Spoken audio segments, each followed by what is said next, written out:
Good day, Madam. I'm Maxine Limbuichi. Today, our group will present about bullying cases in Malaysian schools and universities. Bullying is a serious and ongoing problem. It takes many forms. Physical bullying, like hitting and damaging belongings, social bullying, like gossiping and excluding others, and cyberbullying through online insults and teasing. These behaviors can severely harm a victim's emotional well being, mental health, and physical safety.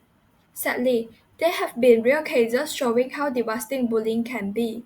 For example, 13-year-old Zara Kairina Mahathir passed away after reportedly enduring relentless bullying at her boarding school in Sabah. More recently, two students from Tunku Abdul Rahman University of Management and Technology died within hours of each other, with investigation linking their deaths to emotional and mental bullying. These incidents remind us that bullying is not just a personal issue. It is a serious societal problem needing urgent attention. Philosophy can help us understand and fight this issue. From an Eastern perspective, Confucian ethics emphasize harmony, respect, and empathy. Confucius taught values like Ren, benevolence, and Li, proper conduct, which remind us to treat others with kindness. From a Western perspective, Kantian ethics stress human dignity and moral duty. Kant argued that we must treat others as individuals with worth, not as objects to harm or use. Together, these philosophies show that bullying violates both empathy and moral duty. Good day everyone, I'm Tarni Kumaran.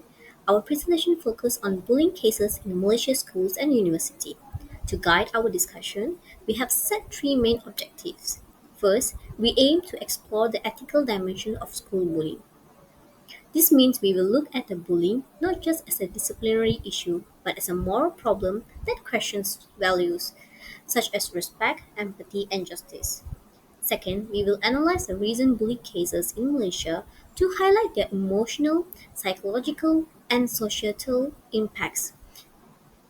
By looking at the real examples, we can better understand how deeply bullying affects individuals, families, and communities. Third, we hope to propose value-based strategies for schools with the goal of building a culture of respect and responsibility.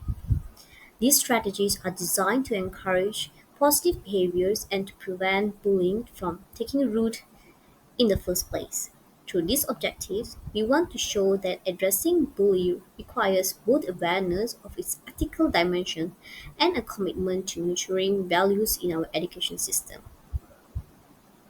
Good day, madam. My name is Tan Le Shen. Today, I'm going to discuss about the main issues part. So, in Malaysia, school bullying has become a serious social problem with cases that gain national attention, which shows the urgent need of stronger moral education, discipline, and support system. Despite the Ministry of Education efforts, bullying continues to harm students emotionally and physically. The first issue is the moral and ethical decline among students that caused by peer pressure, social media, and the pursuit of popularity at the expense of compassion and respect. For example, in the Zara case, a teenage girl was hit by peers while the bystander recorded and shared the video online instead of helping. This action showed a lack of empathy. Similarly, the Tara UMT University case, where two students committed suicide after long-term bullying. This highlights how weak support system can lead to tragedy. Many schools focus more on exam than character building, leaving students without empathy, social skill, or conflict resolution abilities. So the second issue is the discipline and enforcement challenge. Although schools have rules and anti-bullying policies, but implementation is often inconsistent. Teachers may avoid strict punishment due to fear of backlash from parents, while victims remain silent due to fear of revenge of being labeled weak. Without consistency enforcement, bullies feel that they can act without consequence, while victims suffer in silence. The Zara and Tar UMT case show that the early intervention and stronger monitoring could have prevented harm. Therefore, schools must enforce discipline fairly, strengthen peer counseling, and embed empathy building activities in daily school life. By balancing moral education with consistent enforcement, school can create a safe environment that reflects the values of Rukun Negara and the Falsafah Pendidikan Kebangsaan. That's all from me. Thank you. Let me introduce myself first. I'm Yo Heng and I'm here to introduce two philosophers, which are Confucius and Immanuel Kant. First is Confucius, born in 551 BCE in Lu, which is Shandong province, China in present day. He is the most famous teacher, philosopher, and political thinker in China. He proposed Confucian's truth, advocating for richer norms and the way of benevolence. He believes that practicing ethical with benevolence carries deeper moral significance. Next is Immanuel Kant. He was born on 1724 in Königsberg, a city situated near the southeastern coast of the Baltic Sea. He also works as a teacher in Albertina Academy after graduate from University of Königsberg. In 1781, Immanuel Kant completed the Critical of Pure Reason. In this book, he explored whether, how, and to what extent human reason can attain a purely knowledge. Kant believed that people should act in accordance with the universal laws of reason rather than acting arbitrarily. And that's all my part. Thank you. Good morning, madam. My name is Danny Sun, and now I will explain how the philosopher of Confucius and Immanuel Kant connect with Malaysia national pillar in addressing school bullying. First, belief in God reminds us of moral duty and kindness. Both philosophers teach us to respect human dignity and treat others with compassion.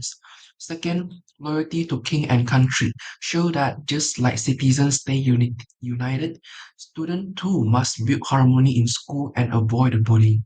Third, supremacy of the constitutions highlight the importance of following school rules and respecting policy, just as we respect the national law. Fourth, rules of law stresses fair discipline. Bullies should be held accountable while victims must be protected. Finally, courtesy and morality teach us respect, empathy, and dignity in daily life. In short, Confucius' value of kindness and harmony, together with Kant's idea of duty and fairness, support the national pillar and help us create a safe, respectful, and bully-free school. Thank you. Good day, madam. I'm Yi, and now I would like to move to lesson learned. From the issue of school bullying, society leaders and individuals can learn that education must go beyond academic achievement. For example, school must not only teach about knowledge, but also need to include the importance of morality, empathy, and disciplines. Besides, communities and peers could provide mental health support for both victims and bullies, and also could collaborate with parents to stop bullying together. From the perspective of Confucians, this physiology highlights the important role of compassion, respect, and proper conduct to create harmony. While from the perspective of Kantians, it highlights the important role of universal moral duties and also the decision making. Together, they remind us that intercultural understanding lies in balancing empathy with justice, and students should be nurtured not only as achievers, but also as moral citizens. Lastly, leaders, teachers, and peers must recognize that preventing bullying requires a collective responsibility rooted in both values and fairness. That's all from me. Thank you. Hi, I'm Homing and I will talk about the conclusion. Bullying in Malaysia shows the urgent need for stronger moral education and discipline. Both Confucius' ethics and Kant's philosophy emphasize respect, dignity, and justice. By combining these insights, we can build a safer and more compassionate learning environment for all students. For reference, we use Encyclopedia Britannica, Asia Society, Free Malaysia Today, South China Morning Post, Gaia P. Stanford Encyclopedia of Philosophy, The Star, and lastly, Wood A. Stanford Encyclopedia of Philosophy. Thank you.